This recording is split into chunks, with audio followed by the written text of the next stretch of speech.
Joining me now is Amanda Bartolotto. She is the senior investigative journalist over at worldnetdaily.com. And if you remember, she's been on the broadcast before talking about, well, the loss of so many American jobs by American corporations to foreigners, to H1B visa holders. And she joins us with new information and a new story. One of them right here, troubling America's largest job. Let me get the website there. America's largest job cutter is also its largest visa importer. Amazon's workforce record from 2021 through early 2026 shows a company cutting tens of thousands of jobs while importing foreign labor at volumes that far exceed its actual growth. That's what she writes. She joins us now to talk about that and much more. Amanda, welcome back to the broadcast. Thanks for making time for us. Absolutely, and thank you for having me on again. Well, give us your take on this. Amazon is cutting. I think, guys, didn't we hear FedEx is cutting jobs this week too? What's going on, Amanda? Well, it's interesting that so many of these companies that are doing these largest cuts are also ones that have contracts or agreements with the India government to train their future workforce. And this has been going on since about 2018, anywhere from, Microsoft and LinkedIn. You have Google that has these contracts, Salesforce, Amazon. And in these contracts, it's actually giving, the India colleges, which are, that are part of the India government, the actual details that they need, special skills requirements, the framework. They're giving them access to their software so that they can train the future workforce to work for these companies. And with these contracts, what you notice is that their use of H1B and OPT starts scaling. And then now we're here to a point where we're actually seeing all these mass layoffs, while they're still continuing to apply for more visas. So you have mass layoffs, but applying for more visas. So in other words, we're laying off Americans, but we're going to hire more foreigners. Is that what I just heard you say? Correct. Are they hiring foreigners to physically be in the country, or are they hiring them to work from India, or both? It's both from what I've seen, what we can see. We have, Google, who has committed, or Alphabet, to scaling their offshoring operations.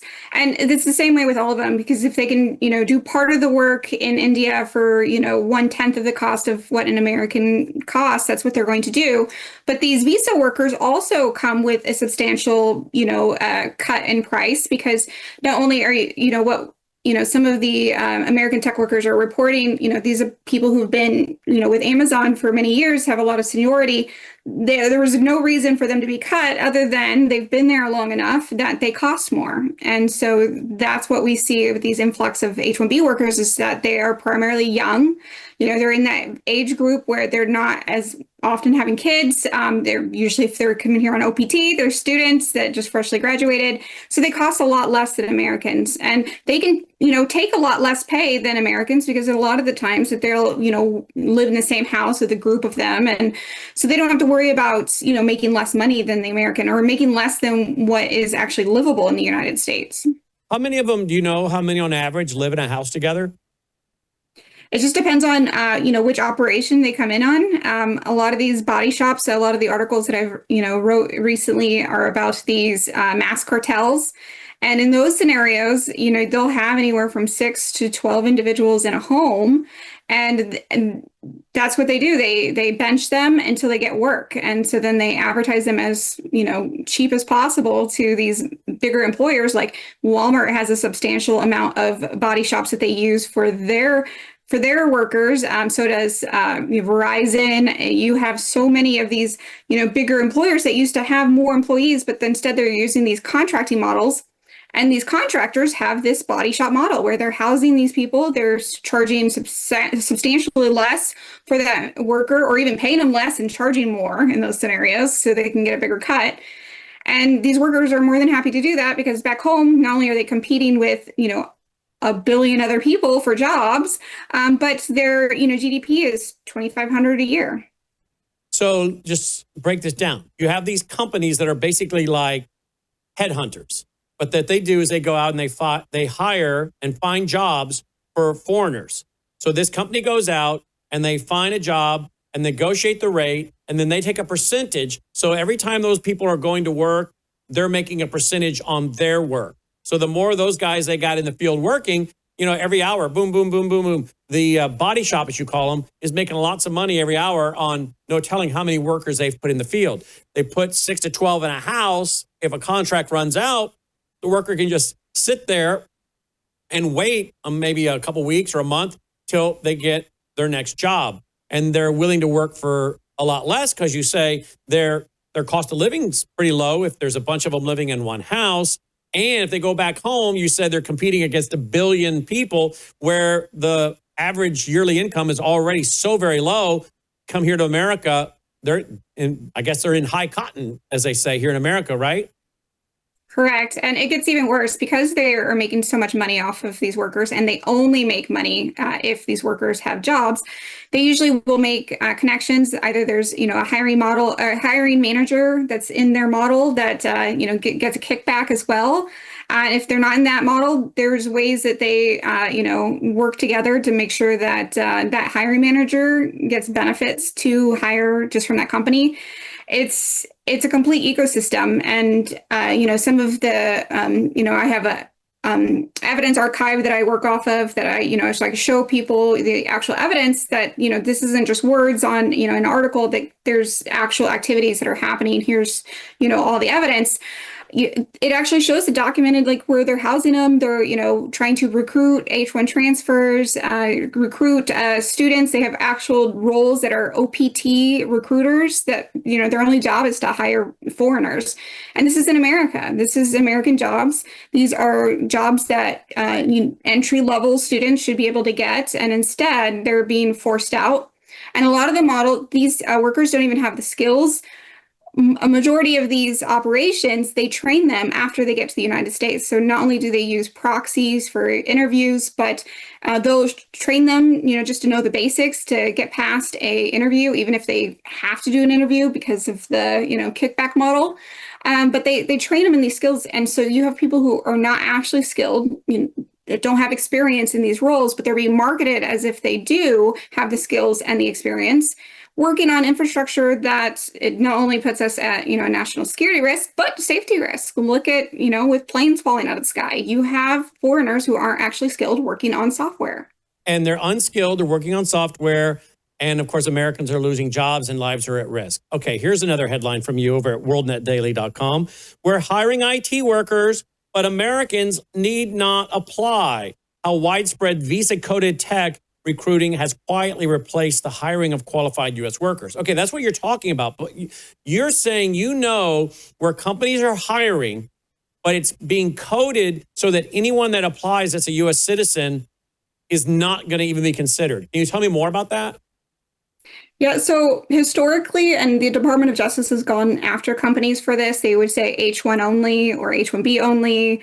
And they've learned that if they get caught, which they still do that, and you can go to LinkedIn or Facebook or any of these other groups that post mass jobs, you will see plenty of those still. It's usually the more scummy, operations that are doing that. But the more, sophisticated that they get in trying to rob Americans of their jobs, they create other terms like, when they're trying to hire more U.S. IT recruiters, which a majority of these operations, all their recruiters are in India. So they're recruiting for American jobs from India.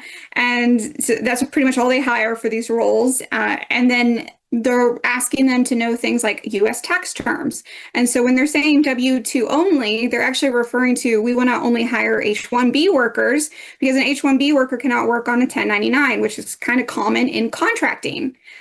But a employment authorization document that visa workers like OPT and H4 workers get, they can work on a 1099. And so this language has actually been built into their model.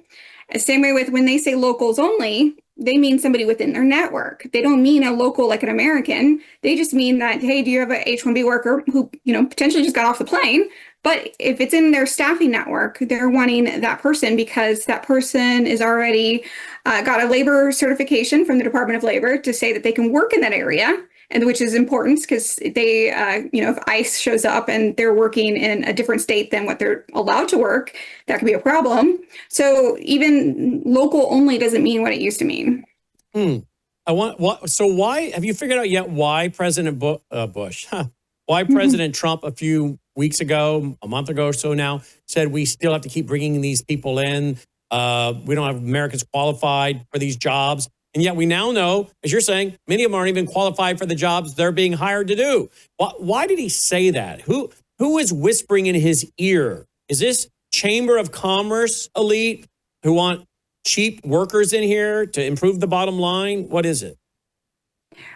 What I think that the main thing is, and it's not to say that, I think President Trump is a super smart man. He's a good businessman. But when it comes to technology, unless you've really been working in software, a lot of the terms that could be used or things that, you're working on can seem that it would take a genius or somebody very smart to do those type of tasks. And so potentially somebody's trying to say that, hey, it's, going to take a rocket scientist to do these things. We need, and these type of products like chip manufacturing can make lots of money, which is a huge focus on the US right now. But, other countries have been doing it best. So why don't we bring them in? It could be those type of scenarios where he just doesn't understand that these type of jobs don't really require a rocket scientist. I mean, a majority of engineering jobs, some of the best engineers, even myself, we were self-taught. I was forced into a situation where all of my developers quit and they're like, Amanda, you're smart, you can learn quick. And so I was forced to learn in 2 weeks and I ended up loving it. I spent 9 years doing it. What were you writing code? What kind? I was, all different kinds. So I worked in JavaScript. We work in automotive software. So then eventually I learned machine learning and we were using predictive analysis type of things to take visual intelligence when, a vehicle's been in a car crash, implementing, different scenarios where we're predicting what's going to, it's going to cost to repair, what parts need to be repaired, all kinds of different things. But it was one of those things that it was my product. I loved it, did it for 9 years. And, they offshored all of the work and got rid of all the Americans. And I was the last one because I ended up running the company. And after 2 years of dealing with offshoring, I was like, I can't do this anymore. And so when I left, the software couldn't stay up anymore because they got rid of all the legacy people who actually knew how to handle the software. So what happened to that company? It's on a keep it lights mode, but they certainly lost the top clients that we worked so hard to get over time because the system wouldn't stay up. So you lose SLAs. And that's the price you pay when you try to go offshore and you go cheap. But this onshore offshore model is just as painful because not only are you taking jobs away and putting them into other countries, but then you're removing the few ones that are left and giving them to foreign workers here. And I'm reading on like X, or I'll get into a thread where someone's talking about this, and I read the feedback, and they're talking about how their company did this, and they lost their job to a Indian, and that they are way behind, and then the code they've written is so sloppy that it doesn't work, or it's very buggy, and that in the end, the company didn't save any money. They're losing money. They would have been money ahead to keep the Americans who are highly skilled, because you get what you pay for, is the old saying. Is that what you hear a lot? That a lot of these companies, are any of them regretting it, or are they too arrogant at this point? I think people need to pay attention closer to what, India's missions are. They have this, Make in India. They have these industry academia programs. They have all these universities that have just so skyrocketed that they can't control the fraud. But worse, they can't control the quality of what's being put out. And based off of their own reports, like 98% or it's around 95, 98% of the engineers that are coming from these universities are not even qualified to do code. And yet that's what they just got their degree in. So you have, this mix match of you don't really have quality engineers in India, but they're pushing so hard and they have so many people who are embedded in CEO positions or, in hiring positions, that it's this big push that if you want to cut costs, but you want to have, quality engineers that compare to American engineers, then you need to go to India. And the situation is that it's not actually quality. It's not secure either. They don't even have PII protection. They're believing a lie. Have any of these companies figured this out? Have any of them backtracked? There's been scenarios throughout history where there's been companies that have invested into the offshore program and then tried to back out. There's actually, backing out of those contracts. There's like the India government has it like kind of embedded in that if you do certain things, they're going to, charge you this amount of taxes and all, so they've really, captured, the people that are over there. But it's like once you have people who are in these CEO positions and their nationality is Indian, and so like they're expected as diaspora to help their motherland, it's going to continue. Wow. So. And that's actually documented in, so India has the External Affairs Ministry that is in charge of relationships, with other countries. I've seen whole documents that talked about this KNIT program where they actually want Indian diaspora, wherever they're at in the world, to contribute back to the motherland, whether it's remittances, knowledge transfers, or investments or business. And so it's this whole infrastructure built against us that nobody is aware of. And really, it's not that hard to find this information. It's readily available. I've downloaded these documents right from the External Affairs Ministry for the India government. So let's talk about some of the catastrophes. Are you going to be watching for them? And then are you able to go and research and say, oh, yeah, this plane fell out of the sky, or they couldn't tell what plane was on the runway with this piece of software the FAA uses up in the control tower, or we had this issue with whatever it might be, and this is why, and you can trace it back to bad programming out of, say, India. Do you have any such cases? And I guess that's you're obviously going to be looking for that, right? So what I've been building that out, it's pretty extensive because there are so many companies now that I think this last stat that we've had is that 60% of American companies offshore at least one back office department. So that's a lot of companies in the United States that have some form of offshoring. But what I've noticed when I was trying to build out this report is that a lot of the time that these companies that have breaches or they have issues with technical difficulties. A lot of these are connected to softwares that is used to connect to third parties, so contracting or outsourcing.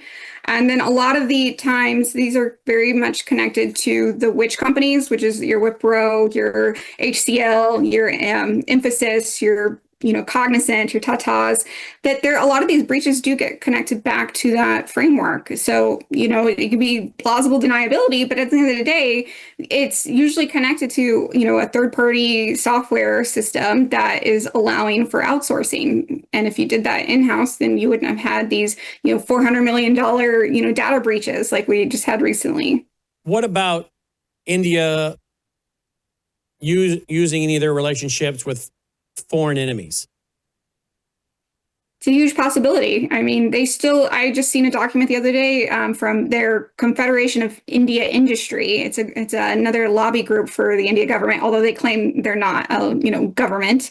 But I seen another thing about BRICS, and it's like, okay, that is still very prominent, even if nobody wants to address that. But I mean, that's what we're risking. Again, with our personal information being offshored to a country that has, very little to no PII protection. There's no crime that, they're not going to hold anybody accountable, and they're not going to arrest people when, these situations come up. But look at just what has recently happened. And I've been, collecting a pretty big list of all these call center frauds that are connected to the India government, or not India government, but the India country. And then, Indian citizens that are here either on visas or have become Americans through time. Like the gold bar scams that just, the $50 million more dollars of, being scammed from elderly individuals. Like they're taking advantage of Americans with these call scams. And I mean, when that comes out, you'll see that this is like really stacking up. We talk about the Somali crime, but that was against the taxpayers. These are people who are actually targeting elderly citizens or people who are the most vulnerable to these type of scams. And they're not, Americans aren't being protected. If based off of the research I've done, the India as a country has been hit very hard with a lot of these, the increases of, data breaches and cybercrime. And a lot of that has to do with their population and their push to have internet, across all of India. And, you don't have the infrastructure to actually protect it. So there's a lot of that we have to worry about. But with one scenario, with like Clorox, their data was just sold by an internal employee that was working in India. And so, when you're making $2,500 a year, if somebody's going to offer you, $10,000 for all of a bank's information that belongs to Americans, I mean, it probably sounds pretty good deal. Wow. Let's talk about another article you wrote as we get ready to wrap here, and that is this one here. As scrutiny tightens on immigration abuse, DoorDash seeks immigration, quote, compliance, and quote, expert. Companies that have relied on technical compliance while undermining the spirit of the law may soon find the approach untenable. I guess I'm trying to understand immigration abuse and DoorDash. DoorDash, what do you do with DoorDash, guys? Is that where you order food? It is where you order food, but they also have engineers, because if you think about it, the app that you would use to order that food on requires software development.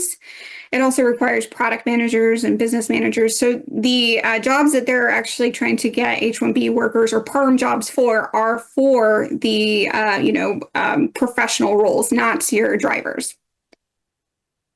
So that's why the DoorDash name is used, because this has to do with them hiring coders, right? Right, and their past history. So they have a history of requiring applicants to mail in their resume. Also, their immigration attorney law firm is Erickson Immigration Group, who I've spent a lot of time studying because of my past employer used them. And I will tell you that they had a real strong practice. It wasn't just DoorDash, it was other employers as well, where their paralegals or their project managers at Erickson Immigration Group, who now takes over a client, becomes that client's employee. And so in the DoorDash scenario, the person who worked for Erickson Immigration Group also worked for DoorDash.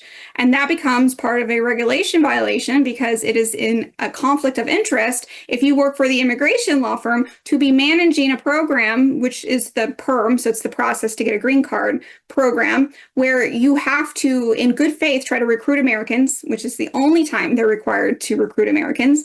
But yet the person whose job relies on getting that immigrant a green card is reviewing all the applications from Americans. And I would tell you, I know of Americans who have applied to DoorDash perm jobs and they were not considered. And so, I was aware that DoorDash has some discriminatory hiring practices. So it's interesting that they come up with this, new role for DoorDash. And it's clear that they're, still focused on immigration, despite the, $100K visa fee and despite the push to hire Americans by the president, that they are, obviously going to, bet on immigration instead. So what, in closing, do you think is the future? What, if you had to guess, based on the trends you're seeing now, what's the future for the American worker? Between AI replacing people and immigrants coming in here and taking jobs and immigrants taking jobs overseas, what do you see as the future for the average American worker, and particularly the young kids that are so, young kids, me, but, the 20-something, the 30-somethings, what is the future for these kind of Americans? Probably a year ago or even 2 years ago, I would have had a much more devastating answer, and it would have been a more desperate plea of like, we just really need to get this message out there that, these programs are being abused. They're, discriminating against Americans. But, thanks to Elon Musk for, wanting to go to war for H1B, because it just opened up a new door for this, these advocates, not just myself, but many others who are exposing a lot of this in real time and challenging it for the first time.